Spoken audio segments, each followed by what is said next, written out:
સુરતમાં ફાયર વિભાગની કાર્યવાહી સામે આવી છે, જેમાં પાંડેસરાની કુલ 4 હોસ્પિટલ સીલ કરવામાં આવી. ફાયર એનઓસી વિના હોસ્પિટલ ધમધમતી હોવાથી તેને સીલ કરવામાં આવી છે અને ફાયર વિભાગે અગાઉ પણ આ હોસ્પિટલને નોટિસ આપી હતી.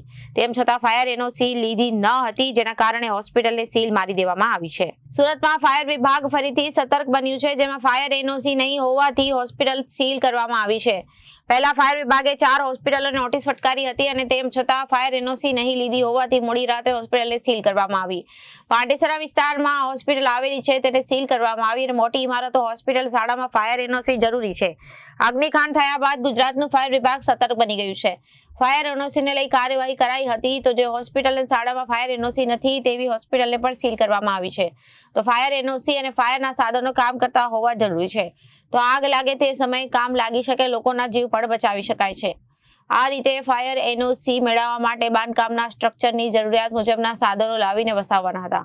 ફાયર સેફટીના સાધનોને બિલ્ડિંગમાં ઇન્સ્ટોલ કરવા પડે છે અને આટલું કામ કર્યા બાદ ફાયર સેફટીના નિયમો મુજબ જે તે જગ્યાએ સાધનો લાગી જાય છે, ત્યારબાદ ફાયર વિભાગમાં ફાયર એનઓસી માટે અરજી કરવાની રહેશે અને જેમાં જરૂરી ડોક્યુમેન્ટ જોડીને જમા કરાવવાનું રહેશે અને અરજી મળ્યા બાદ ફાયર સેફટીના ચેકિંગ માટે અધિકારીઓ બિલ્ડિંગની વિઝિટ માટે આવ્યા હતા.